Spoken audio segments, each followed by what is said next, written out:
48 laws of power. तीसरा नियम, conceal your intention. लोगों को अपने कार्यों के पीछे का असली मकसद कभी पता न चलने दें। उन्हें हमेशा अंधेरे में असंतुलित और अस्थिर रखिए, क्योंकि कोई भी उस चीज से बचाव नहीं कर सकता जो उसे पता ही ना हो। जरूरत के मुताबिक उन्हें गलत रास्तों में भेजिए, जब तक उन्हें आपके असल इरादों का एहसास होगा, जब तक बहुत देर हो चुकी होगी। पार्ट वन, आपके द्वारा रचे गए गलत रास्तों का आपके दुश्मनों को जरा सा भी अंदाजा नहीं होना चाहिए, वरना सब कुछ नष्ट हो जाएगा। उन्हें भनक तक नहीं होनी चाहिए कि आप क्या कर रहे हैं। झूठी ईमानदारी और अस्पष्ट संकेत काफ़ी होंगे उन्हें सच और झूठ में उलझाए रखने के लिए। यह कहानी 17वीं सेंचुरी फ्रांस की है। मार्कस दी सेवन नाम का एक नौजवान लड़का एक लड़की को पाना चाहता था और उस लड़की के साथ हुए सारे हादसों को मार्कस निनोन को बताता है। निनोन डिलन क्लोज ये कोई आम नाम नहीं है। 17वीं सेंचुरी की फ्रांस की सबसे फेमस कोर्टसी, जो कि प्यार के लगभग हर एक पहलू से वाकिफ है। 22 साल का मार्कस खूबसूरत और डैशिंग होने के बावजूद प्यार के मामले में नौसिखिया था। शुरुआत में निनोन मार्कस के बताई बातों को हंसी मजाक में ले रही थी, लेकिन एक वक्त आया जब मार्कस की प्यार के बारे में हुई बेवकूफियों को वो झेल नहीं पाई और उसने तय किया कि वे मार्कस की मदद करेगी। उस लड़की का दिल जीतने में निनोन ने मार्कस को बताया, प्यार किसी जंग से कम नहीं है और वह लड़की वो किला है जो तुम्हें जीतना है, इसलिए तुम्हें हर एक कदम सोच समझ कर लेना होगा। निनोन ने मार्कस को बताया कि अगली बार जब तुम उससे मिलोगी तो तुम उससे थोड़ी सी दूरी बना के रखना। उसे ऐसा दिखाओ कि तुम उससे प्यार नहीं बल्कि दोस्ती चाहते हो, और मार्कस ने भी वैसा ही किया। निनोन जानती थी कि ऐसा करने की वजह से वह लड़की यानी कि काउंटेंस कंफ्यूज हो जाएगी, लेकिन निनोन की सोच बहुत दूर तक थी। कंफ्यूजन के बाद बारी थी काउंट्स को जेलसी से रूल कराने की। अब निनोन ने मार्कस से कहा कि तुम जब कभी किसी फंक्शन या फिर इवेंट में जाओगे तो अपने साथ खूबसूरत लड़कियां लेके जाना, और उसने भी वैसा ही किया। इस वजह से जब भी किसी काउंटेंस उसे फंक्शन से फिर इवेंट्स में देखती तो मार्कस खूबसूरत लड़कियों से घिरा हुआ रहता। मार्कस को ये सारी बातें समझाना मुश्किल था, लेकिन निनोन अच्छे तरीके से जानती थी कि औरतें ऐसे मर्दों को पसंद करती है जिसकी बाकी औरतें चाह करें। इस वजह से काउंटेंस में ऐसी भावना पैदा हो गई कि अगर उसे मार्कस चाहिए तो उसे वो आसानी से नहीं मिलेगा, उसे उस बाकी औरतों से छीनना पड़ेगा। काउंटेंस जेलस और कंफ्यूज होने के बाद अब बारी थी मार्कस के करेक्टर में एक चार्म डालने की। निनोन ने जब मार्कस से कहा कि वो कुछ इवेंट्स और फंक्शंस को जानबूझकर अब्सेंट रहे और ऐसी जगहों को विजिट करे जहां काउंटेंस उसे एक्सपेक्ट नहीं करे, जैसे कि आर्ट गैलरीज या फिर म्यूजियम्स, इन चीज़ों की वजह से काउंटेंस अभी इमोशनल कंफ्यूजन में थी, क्योंकि मार्कस के किसी भी कदम को भाप नहीं पा रही थी। और याद रखिए कि इमोशनल कंफ्यूजन ही सेडक्शन का पहला पड़ाव है। इन सारी चीज़ों की योजनाओं में निनोन को हफ्ते लग गई, लेकिन इन सारी चीज़ों का काउंट पर असर हो रहा था। निनोन के सूत्रों से उसे पता चल रहा था कि किस तरह काउंटेंस अब मार्कस के हल्के से मजाक पर थोड़ा ज़्यादा हंस देती और बातों ही बातों में मार्कस को उसके बारे में पूछ रही थी। और उसके दोस्तों ने उसे यह भी बताया कि काउंटेंस अक्सर हर फंक्शंस में मार्कस को ढूंढती रहती। निनोन जानती थी ये जंग खत्म होने को है और बस कुछ दिनों की ही बात है कि खुद काउंटेंस मार्कस से अपना प्यार जाहिर करे। कुछ दिनों के बाद मार्कस किसी कारण की वजह से काउंटेंस के घर में था। उस वक्त वो दोनों अकेले थे और यह चीज निनोन की योजनाओं में से नहीं थी। मार्कस ने उस वक्त निनोन की बातों को अनदेखा करके उसी वक्त काउंटेंस से अपना प्यार जाहिर किया। उसने कहा कि मैं तुमसे बहुत प्यार करता हूँ और ये मैंने सारी चीजें तुम्हारे लिए की है। काउंटेंस अचानक से शॉक हो गई, क्योंकि उसके लिए मार्कस था ही नहीं जिसे वे पाना चाहती थी। जिस वक्त मार्कस ने प्यार जैसे भारी शब्द का इस्तेमाल किया, उसी वक्त उसके असली इरादे काउंटेंस के सामने आ गए। और वह दीवार चकनाचूर हो गई जिसको बनाने में निनॉन को कई महीने लगे। काउंटेंस के लिए मार्कस अब एक नया इंसान था जो कि प्यार के लिए desperate था। काउंटेंस घर में नहीं है और आखिरकार जब एक काउंटेंस से उसकी मुलाकात हुई तो उसे पता चल गया कि उसे काउंटेंस कभी नहीं मिल सकती क्योंकि अब प्यार का जादू टूट चुका था। मार्कस से गलती कहाँ हुई? जिन बातों से मार्कस अनजान था वे सारी बातें निनॉन जानती थी। किस तरह से प्यार की कला को हासिल किया जाता है। वह जानती थी कि औरतें और मर्द भले ही अलग अलग हो लेकिन सेडक्शन के मामले में वह दोनों एक समान है। जब कोई सेडक्शन जैसी टेक्निक का इस्तेमाल करता है तो कहीं ना कहीं अगला इंसान जानता है कि वह सेड्यूस हो रहा है या फिर मोहित हो रहा है। बस यही नहीं बल्कि वह चाहता भी है सीरियस हो। आपका पार्टनर आपके लिए हर एक कदम किस तरह से तैयार करेगा ये जानने के लिए वे बेकरार रहते हैं। सेडक्शन का सबसे इम्पोर्टेंट पार्ट होता है मिस्ट्री। अगर आप सारी चीजें सामने रख देंगे तो उनमें ना ही मिस्ट्री रहेगी और ना ही सेडक्शन। और इसी वजह से जब मार्कस ने अपना प्यार जाहिर किया तो सबसे बड़ी मिस्ट्री गायब हो चुकी थी। इस वजह से उसे ऐसा लगा कि उसका इस्तेमाल किया जा रहा है। जो बातें मार्कस के बारे में पहले चार्म में लगती थी वही बातें उसे अब घिनौनी लगने लगी क्योंकि सेडक्शन का जादू टूट चुका था और मार्कस के असली इंटेंशंस काउंटेंस के सामने आ चुके थे। और यही है मार्कस की सबसे बड़ी गलती, वे अपने इंटेंशंस को छुपा नहीं पाया। यह कहानी है 1850 की प्रेसिया की। 35 साल का प्रेशियन पार्लियामेंट का डिप्टी ओटो बिस्मार्क अपने करियर के टर्निंग पॉइंट पर था। उस वक्त पार्लियामेंट में चर्चा हो रही थी कि ऑस्ट्रिया के खिलाफ जंग की। उस वक्त जर्मनी छोटे छोटे टुकड़ों में बिखरी हुई थी और पार्लियामेंट में भी यही मुद्दा था कि इन सारी छोटे छोटे स्टेट्स का यूनिफिकेशन यानी कि एकीकरण हो फिर से जर्मनी में, और इसमें प्रेशिया भी शामिल था।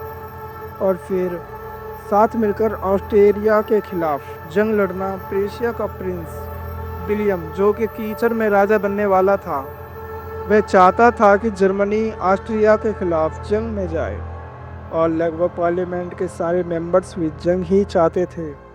लेकिन वर्तमान का राजा फ्रेडरिक विलियम फोर्ड जंग के खिलाफ था और उसके कुछ मंत्री जो कि ऑस्ट्रिया की ताकत का अंदाजा रखते थे। बिस्मार्क प्रेशिया के प्रति लॉयल और पैशनेट था और जर्मनी की यूनिफिकेशन का सपना उसने भी देखा था। एक फार्मर सोल्जर होने की वजह से उसने जंग को बड़े करीब से देखा था और वो यह भी बात जानता था कि उस एक ग्लोरियस बिजनेस है। इन सारी चीज़ों के बाद भी बिस्मार्क जंग का विरोध किया और उसकी पार्लियामेंट में दी हुई स्पीच ने उस वक्त प्रेशिया का नज़ारा बदल दिया। उसने कहा, मैं एक देशभक्त हूँ और जंग को करीब से जानता हूँ। जो बिना किसी कारण जंग चाहते हैं वो ये बात याद रखें कि जंग के बाद आप यही होंगे। क्या आप उन किसानों की आंखों में देख पाएंगे जिन्होंने जंग में अपनी जमीनों को राख होते देखा है? क्या उनके सामने खड़े रह पाओगे जिन्होंने जंग में अपना शरीर खो दिया है? क्या उस बाप के सामने खुशी मना पाओगे जिसने जंग में अपने बेटे को खोया है? बताओ, क्या आप में हिम्मत है? क्या आप अब भी जंग चाहते हैं? इस शानदार स्पीच के बाद पार्लियामेंट में हलचल मच गई। बहुत सारे लोग जो जंग चाहते थे वे अब जंग के खिलाफ हो गए और खुद राजा भी बिस्मार्क पर खुश थे क्योंकि उसने प्रेशिया को जंग से बचाकर शांति दिखाई और राजा उसे डिप्टी से कैबिनेट मिनिस्टर बना देता है। और उसके कुछ सालों बाद ही जर्मनी के यूनिफिकेशन के बाद खुद बिस्मार्क ऑस्ट्रिया के खिलाफ जंग घोषित कर देता है। देखिए, बिस्मार्क कोई मामूली आदमी नहीं था। Is a man with ambitions and plan. Bismarck जो शुरुआत से ही जंग चाहता था लेकिन वह जानता था कि 1950 में प्रेशिया की जो आर्मी थी वह तैयार नहीं थी किसी जंग के लिए और किसी वजह से अगर वह ऑस्ट्रिया के खिलाफ जीत भी जाती तो परिणाम में जीत से ज़्यादा प्रेशिया का नुकसान ज़्यादा होता। और अगर ऑस्ट्रिया के साथ वे हार जाते तो सम्मान देने की वजह से पार्लियामेंट में बिस्मार्क की पोजीशन दिक्कत में आ जाती, इसलिए उसने सबको ऐसा दिखाया कि वह जंग के खिलाफ है। बिस्मार्क की एक ही स्पीच ने सारे लोगों को और खुद राजा को बेवकूफ़ बनाया। उसने अपने इंटेंशंस को कभी क्लियरली जाहिर ही नहीं किया। राजा का साथ देने की वजह से वो डिप्टी से कैबिनेट मिनिस्टर भी बन गया और उसके बाद उसने वो किया जो वो हमेशा से चाहता था, ऑस्ट्रिया के खिलाफ जंग, जिसमें कि जर्मनी की लीडरशिप प्रेशिया के हाथ में थी। एक वक्त के लिए सोचिए, अगर बिस्मार्क पार्लियामेंट में मिनिस्टर को ये समझाता कि किस तरह से प्रेशिया जंग के लिए तैयार नहीं है, तो क्या कोई उसकी बात मानता? बिल्कुल नहीं। इसी वजह से उसने ऐसा दिखाया कि वह पीस चाहता है और आखिर में वह किया जो वह चाहता है। जंग जंग बातों से या फिर वादों से नहीं जीती जाती, जंग लोहे और खून से जीती जाती है। यह उसी इंसान के वाक्य है जिसने पार्लियामेंट में सबको जंग के खिलाफ किया था। अक्सर ज़्यादातर लोग खुली किताब होते हैं, वे अपने इरादे योजनाओं को बड़ी आसानी से सामने रख देते हैं। याद रखिए कि अपनी जीभ को काबू करना कोई आम बात नहीं है। बहुत सारे लोगों को ऐसा लगता है कि वे ऑनेस्ट होकर अपना अच्छा स्वभाव दिखाएंगे, लोगों के दिल जीत लेंगे, लेकिन ये बहुत बड़ी गलतफहमी है। आपका प्रामाणिक होकर लोगों से सारी बातें कहना अक्सर लोगों को दुखी कर देता है और वह आपके खिलाफ हो जाते हैं। लोगों को वह सुनाइए जो सुनना चाहते हैं। उन्हें आपके इरादों के बारे में बताइए, बस असली वाले नहीं। लोग अक्सर उन चीज़ों पर भरोसा करते हैं जो उनके सामने हैं, तो उनके सामने वो रखिए जो वो देखना चाहते हैं। लोग अक्सर सिंसेरिटी को ऑनेस्टी समझ बैठते हैं। बस आप इस बात का ध्यान रखिए कि लोगों के सामने आप ओवर पैशनेट मत बनिए। ज़्यादा जुनूनी होने से आप लोगों के नज़रों में आ सकते हैं। आपकी बातों में ऑनेस्टी उतनी ही होनी चाहिए जितनी ज़रूरी है। पार्ट 2, धोखा। धोखा सबसे बड़ी रणनीति है, लेकिन हर धोखा कारगर होने के लिए एक छलावा होना जरूरी है जो लोगों को आपके असली इरादों से दूर रखे। एक ऐसा चेहरा जिसके पीछे आप अपने इरादे को छुपा पाएं, जिस चेहरे को लोग कभी ना पढ़ पाएं। अगर लोगों को गलत दिशा में भेजना है तो उसे ऐसा रास्ता चुनिए जिससे वे परिचित हो। इस वजह से उन्हें ऐसा लगेगा कि वे सही हैं और वे आपके लिए या धोखे में ही रहेंगे। आपकी लाइफ में कितना बड़ा रोल प्ले करते हैं। अगर आप इन्हें इफेक्टिवली छुपा पाते हैं तो आपकी जीत है, और अगर आप नहीं छुपा पाते तो आपकी हार निश्चित होगी। इंटेंशंस को छुपाने के लिए धोखे से रचे गए रास्ते सबसे बड़ी रणनीति है। लोगों को गलत रास्ते में भेज दीजिए ताकि उन्हें पता ही ना चले कि आपकी असल इंटेंशंस क्या हैं। एक ऐसा धुआं जो आपके दुश्मनों की नज़र धुंधली कर दे, और यह सबसे बड़ा धुआं तो हर किसी के पास होता है, आपका चेहरा। एक प्लेन पोकर फेस जो आपके इमोशन को बड़ी आसानी से छुपा सकता है। एक आम चेहरे के पीछे आप कैसी रणनीति बना रहे हैं ये कोई सोच भी नहीं सकता। एक और धोखा है जो बहुत कारगर है और इसका इस्तेमाल आप बड़ी आसानी से कर सकते हैं। Noble gestures. आप लोगों को ऐसा दिखाइए कि आप बहुत ही भले इंसान हैं। चैरिटीज, गरीबों की मदद। लोगों को ऐसा लगना चाहिए कि आप उनकी मदद कर रहे हैं, लेकिन असल में आप अपनी रणनीतियों पर काम कर रहे होंगे। लोग उन चीज़ों को बड़ी आसानी से सच मान बैठते हैं जो उनके सामने होती हैं। इसका इस्तेमाल पॉलिटिशियन बखूबी करते हैं। दुनिया की असलियत यही है, जो आपके सामने होते हैं वे बस सच्चाई का एक छोटा सा हिस्सा है। असली ताकत अंधेरे से ही काम करती है, और आप फिर उस चीज़ से कैसे लड़ेंगे जो आपके सामने है ही नहीं।